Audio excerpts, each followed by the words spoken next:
Everyone, today I'm going to show you how to activate Apple Intelligence on your iPhone 17 Pro or Pro Max. So simply open your settings, then you get this option. As you can see, showing it to this option, just press on turn on Apple Intelligence. Okay, press on.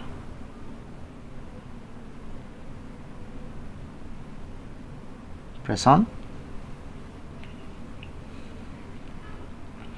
to right mark.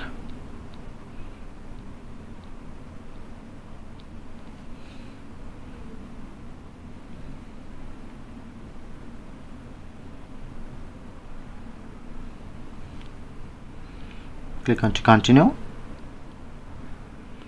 and press on continue. Continue.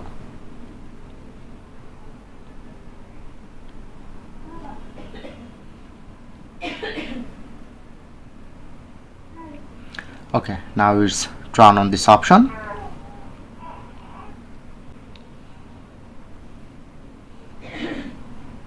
Select.